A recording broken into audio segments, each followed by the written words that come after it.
In the city of Dothan, on a particular day, the servant of the prophet Elisha woke up and found that an enemy army had surrounded the entire city, had surrounded him and his boss.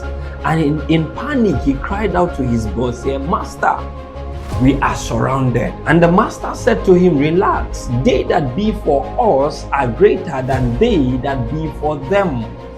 And then he prayed, he said, "Lord, open his eyes that he may see." And the moment his eyes were opened, he could see that they were surrounded by chariots of fire. The power of God and the hand of God was mighty upon them. And then he was not afraid anymore.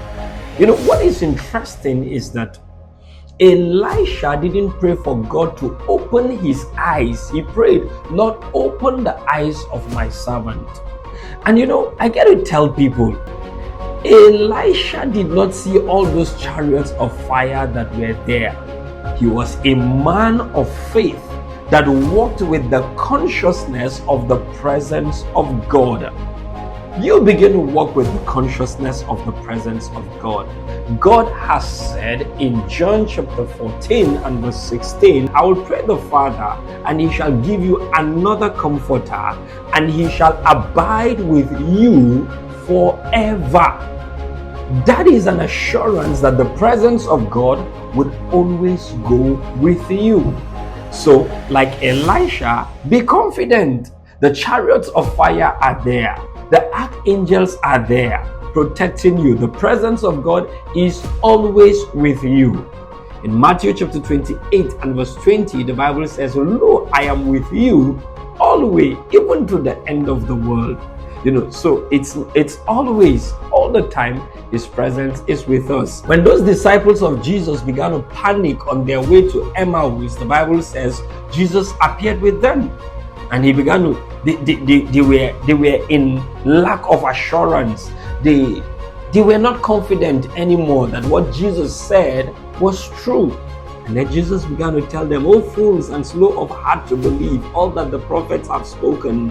Ought not Christ to have suffered these things and to enter into his glory?"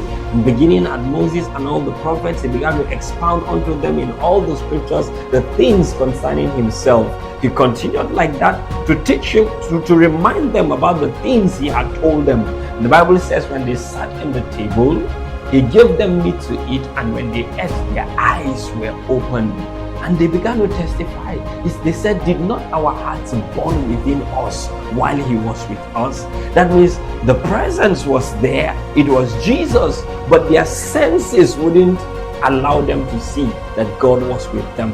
Walk in faith. Be aware of the presence of God. Like he told them, he is telling you, "Lo, he is with you." Not sometime, but all the time. Always, even to the end of the world. God bless you. Peter Achoji is my name.